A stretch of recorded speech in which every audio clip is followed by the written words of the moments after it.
புலவர்களும் பொதுமக்களும் என்னை போற்றி புகழ வேண்டும் என்றால் நான் படிபடுக்கிறேன். இந்த படகு மலையில் யாரிடம் என்ன கேட்டாலும் கொடுத்து விடுவார்களே, அது இந்த மலையின் பண்பல்லவா, தமிழ் மக்களின் பண்பல்லவா? மூவேந்தர் உண்மையை உணரும் நிலையில் இல்லை மன்னா. அப்பொறாமை என்னும் எழுத்து புரண்டு கிடக்கிறார்கள். அழிவு கண்ணில் அப்புரட்சி சிந்தனையில் வளர்ந்து கிடக்கிறார்கள். எனது காலம் எண்ணப்படுகின்றதை நான் நன்கு உணர்கிறேன். சேரனோ சோழனோ பாண்டியனோ தனியார் தங்களை எதிர்த்து வெற்றி பெறவே முடியாது. அதே வேளையில் தமிழ் மூவேந்தர் ஒன்று சேர்ந்த உருப்படியாக ஒரு காரியம் செய்ததால் சரித்திரமே இல்லை. இருவை சேர்ந்தால் மூன்றாம் அவர் நம் பக்கம் சேர்வார். அதனால் நீங்கள் எதுக்கு மஞ்சள் தேவையில்லை மன்னா. நான் அஞ்சுவது எனக்காகவா? அழகான இந்த பரப்பு மலையில் ஆனந்தமாக வாழ்ந்து கொண்டிருக்கும் என் மக்கள் அழிக்கப்படுவார்களே, இதுதான் நான் கலங்குகிறேன். அண்ணா, யுத்தம் நடக்க சந்தர்ப்பமே இல்லை என்று எதுக்கு வீண் கவலை? ஆம் ஆம், அதுவும் சரிதான். அதை பற்றி பிறகு பார்த்துக் கொள்ளலாம். ஓய்வு ஓய்வு.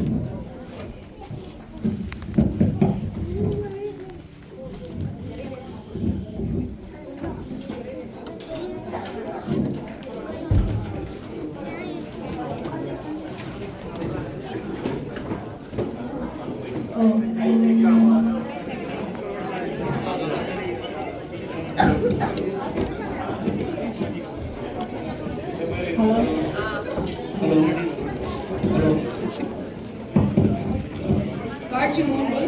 ஔவையார் வருகை. இடம் அரண்மனை. கதாபாத்திரங்கள் பாரிவேள், கபிலர், ஔவையார். இந்த ஔவையாரும் அதியமான் காலத்திலே வாழ்ந்த ஔவையார் தான். அதனால் இவரும் நடன பெண்மணி, அது மாதிரி தான் இருப்பாங்க. ஔவையார் என்னடா அப்படி இருக்காங்கன்னு திரும்பவும் நீங்க யோசனை பண்ண தேவையில்லை. ஏற்கனவே முதல் நாடகத்திலேயே நாங்கள் வந்து எஸ்டாப்ளிஷ் பண்ணோம்.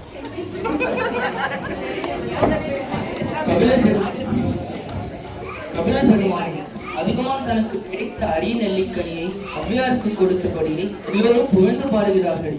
ஔவையாரை ஒருமுறை கண்டு வாழ்க்கை கூட நான் அவளாக காத்துக் கொண்டிருக்கிறேன். ஆனால் அவள்தான் இந்த பக்கம் வருவதாகவே இல்லை.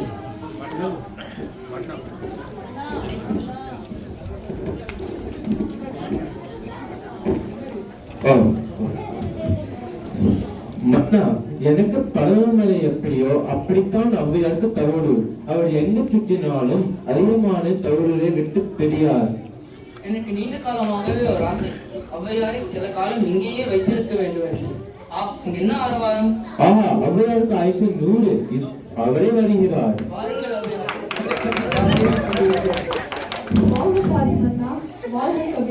வணக்கம் தாயே. தங்களை போன்ற சென்னா புலவர்களுக்கு தம் கைகளாலேயே உணவு சமைத்து பரிமாறவும் உரையாடவும் இருவரும் ஆர்வமாக காத்துக் கொண்டிருக்கிறார்கள். நீங்கள் இருவரும் மறுக்காமல் உணவருந்தி செல்ல வேண்டும். நான் தயார், ஆனால் ஔவையார் தான். என்ன சொல்ல வருகிறீர்கள்? நீங்கள் பாண்டிய மன்னனின் திருமணத்துக்கு சென்று கொண்டு கதையை பாடினீர்கள். அந்த ஞாபகம் வந்துவிட்டது. அதனால் தான். ஆம் ஆம், அந்த கதையை கேட்டு சிரிக்காத ஆள் இல்லை. மக்களோடு மக்களாக சென்று உணவருந்த முயன்ற ஔவையார் பட்ட பாடு பெரும்பாடுதான்.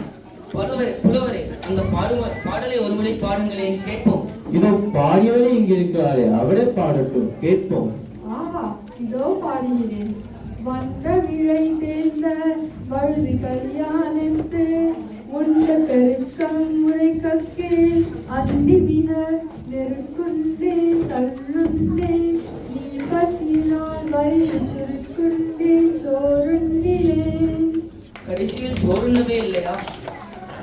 ஏன் இல்லை, உன்னத்தானே போகிறேன். இன்று பகல் சோறு உன் பிள்ளைகள் கையால் உண்ண போகிறேன். தாயே, உங்களை பலமுறை கேட்டிருக்கிறேன். நீங்கள் இம்முறையாவது இங்கு சில காலம் தங்கி இருந்து செல்ல வேண்டும். பாடி மன்னா, உன் விருப்பம் எனக்கு புரிகிறது. ஆனால் என்னால் இந்த அரச போகத்தை மட்டும் அனுபவித்துக் கொண்டு இருக்க முடியாது. வெயிலாக அலைய வேண்டும், அப்படித்தானே? ஔவையார் வெயிலில் அலைந்தால்தானே முருகன் நாவற்பழம் கொடுப்பான். நான் வேண்டுமென்றா வெயிலில் அலைகிறேன். ஆத்திசூடி, மூதுரை, கொன்றை வேந்தன் போன்ற பல நல்வழி பாடல்களை பிள்ளைகளுக்கும் மற்றவர்க்கும் கற்றுத்தந்து ஒரு நல்ல ஒழுக்கம் மிகுந்த மனித சமுதாயத்தை உருவாக்கத்தானே இப்படி அலைகிறேன். மெய் வருத்தம் பாரார், பசி நோக்கார், கண் துஞ்சார், கருமமே கண்ணாயினார் என்பது நீயும் அறிந்ததுதானே மன்னா? ஆம் தாயே, வாருங்கள், உணவருந்த செல்லலாம்.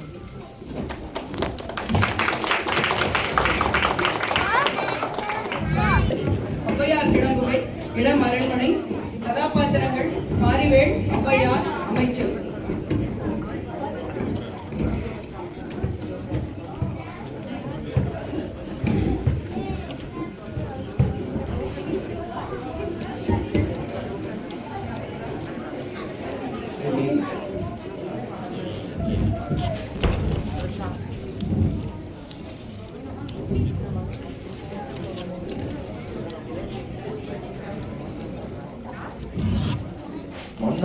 அவ்வை பிராட்டியார் வந்துள்ளார். வாருங்கள் அவ்வையாரே, புறப்பட்டு விட்டீர்கள் போலும். ஆம் பாரி மன்னா, என்னை தடுக்காதே. உன் மக்கள் அறிவு நிரம்ப பெற்றவர்கள்.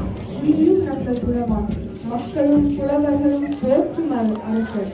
அதனால் இங்கே எனக்கு வேலை இல்லை. நான் திருக்கோவிலூருக்கு செல்கிறேன். தாயே, மாலை பொழுது கூட தொடங்கின்றீர்களே. ஆம் தாயே, இரவு மங்கிவிட்டது. தங்கி நின்று நாளை காலையிலாவது கிளம்பலாமே. பாரி மன்னா, எனக்கு கர்மம்தான் முக்கியம், காலம் அல்ல. உங்களை எவ்வளவு தடுத்தாலும் நிற்க மாட்டீர்கள் என்று தெரிகிறது.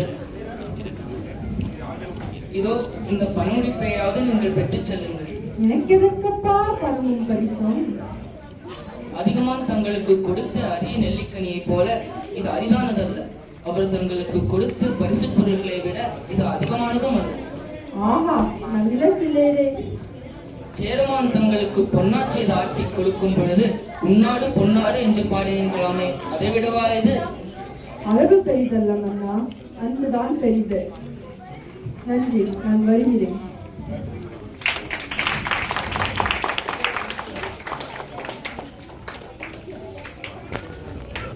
வழிப்பறி, இடம் காட்டுப்பாதை, காலம் இருளும் மாலை நேரம். கதாபாத்திரங்கள் திருடன், ஔவையார்.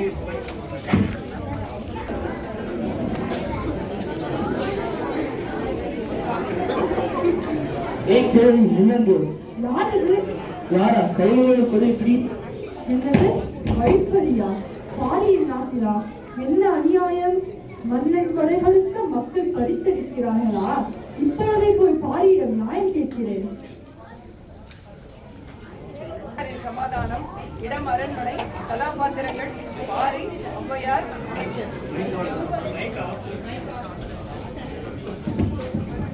பரவாயில்ல, கேட்டுச்சா இல்லையா?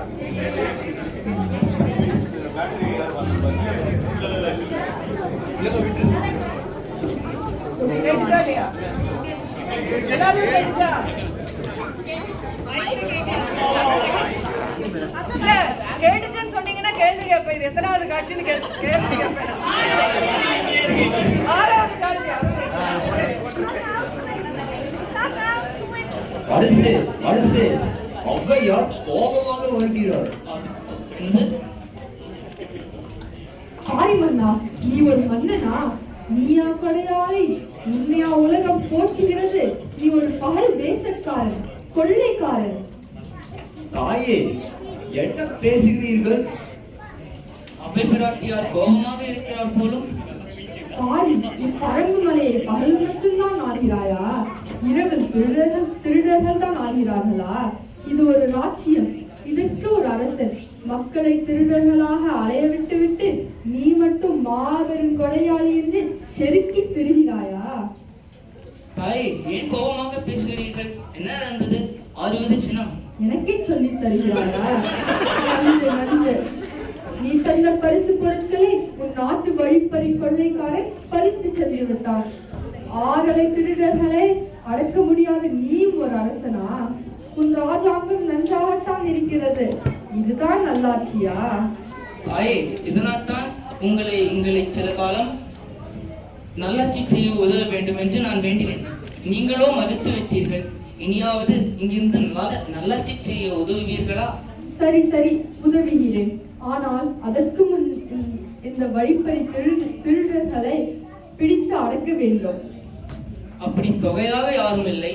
இந்த பரம்புமலையில் என் ராஜ்யத்தில் ஒரே ஒரு கொள்ளைக்காரன் மட்டும்தான் இருக்கிறான். அவரையும் நாங்கள் பிடித்து விட்டோம். என்னது, பிடித்து விட்டாயா? எப்போது பிடித்தாய்? எங்கே வைத்திருக்கிறாய்? வேற எங்கும் இல்லை, இங்குதான் வைத்திருக்கிறேன். பொருங்கள், அனுப்பி வைக்கிறேன். பாரியின் நாட்டிலேயே கொள்ளை நடந்தால் வேற எங்குதான் நடக்காது? பாரியின் நாட்டிலேயே கொள்ளை நடந்தால் வேற எங்குதான் நடக்காது? வேற எங்குதான் நடக்காது? இவனேதான். ஔவையே, கள்வன் வேறு யாரும் அல்ல. தங்கள் அன்பையும் தமிழையும் கொள்ளையடிக்க விரும்பும் நீங்கள் பாடி மன்னனே தான். என்னது? நீ செய்கிறாயா? உன் நாட்டில் கொடுப்பதற்கு வளமில்லாவிட்டால், உனக்கு கொடை கொடுக்க மனமில்லாவிட்டால் கொடுக்காமல் விடு. இப்படி கொடுமை செய்யலாயா? தாயே, இந்த வழிப்பறி கொள்ளை தங்களிடம் மட்டுமே தான். உங்களை சில காலம் இங்கு தங்க வைக்கவே நான் இந்த உத்தியை கையாண்டேன். தயவு செய்து என்னை மன்னியுங்கள். பாரி மன்னா, நீ உயர்ந்தவன். உன்னை போன்ற பண்பாளனும் அன்பாளனும் இந்த பாரில் இல்லை. நீ வாழ்க, நீரூழி வாழ்க.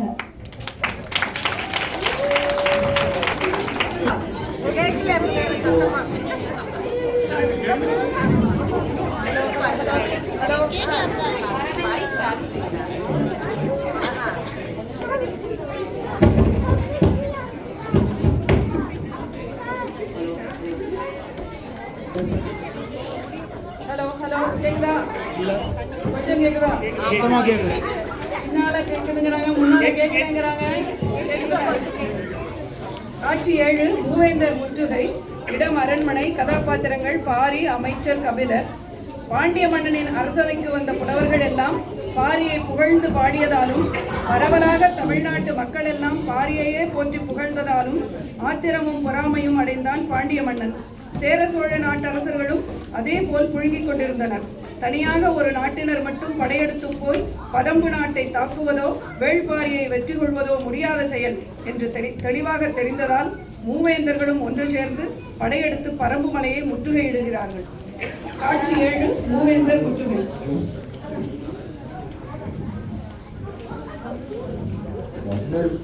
மன்னர் பெருமானுக்கு வணக்கம். யாருமே எதிர்பாராத வகையில் மூவேந்தர்கள் ஒன்று சேர்ந்து பன்முமலை சூழ்ந்து முற்றுகையிட்டுள்ளார்கள். என்னது, மூவேந்தரும் ஒன்று சேர்ந்து வந்துள்ளனரா? ஆமசே, கோட்டைக்கு உணவு வரும் வழிகள் எல்லாம் துண்டிக்கப்பட்டு விட்டன. கபிலர் பெருமான் சொல்லியது போல மூவேந்தர்களும் ஒற்றுமைப்பட்டார்களே. இந்த ஒற்றுமை என்றென்றும் நிலைக்கட்டும்.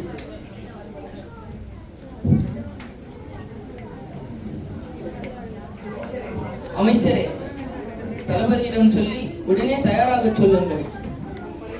நம் படைகள் அவர்கள் படையை முறியடிக்க வேண்டும். உத்தரவு மன்னா. மன்னா மன்னா, அநியாயம் அநியாயம். மூவேந்தர் இப்படி ஒற்றுமைப்படுவார்கள் என்று கடவுளும் நினைக்கவில்லையே. கபிலர் பெருமானே, கலங்கி காலம் கடத்த இதுவல்ல நேரம்.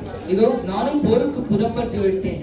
நீங்கள் எனக்கு ஒரு உதவி செய்ய வேண்டும். சொல் மன்னா, என்ன செய்ய வேண்டும்? சொல். என் பச்சை பசுங்கிலிகள் அங்கவையும் சங்கவையும் அந்த பாதகர்களின் கையில் சிக்கக்கூடாது. தாங்கள் தான் அவர்களை காப்பாற்ற வேண்டும். அது என் கடமை மன்னா.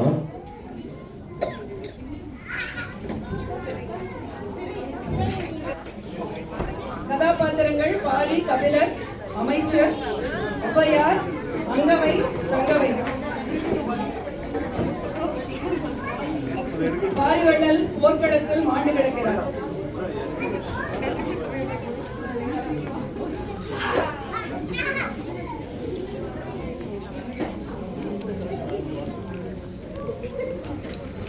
வேள்பாரி வீரமாக மூவேந்தருடன் போரிட்டு சாகிறார். கபிலர் பாரிக்கு கொடுத்த வாக்குப்படி அங்கவையையும் சங்கவையையும் பாதுகாப்பாக தம்முடன் அழைத்து போகிறார்.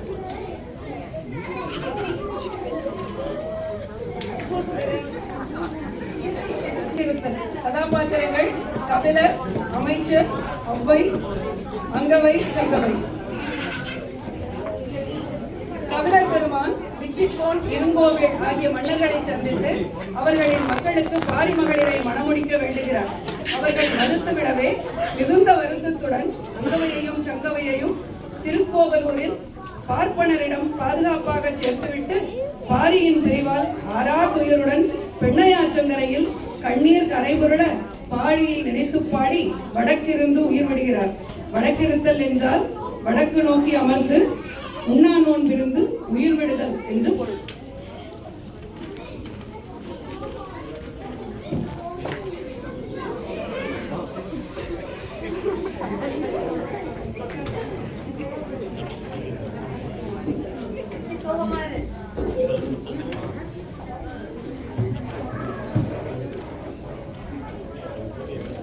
கபிலர் பாரியை நினைத்து ஆறா துயருடன் பாடி வடக்கிருந்து உயிர் விடுகிறார்.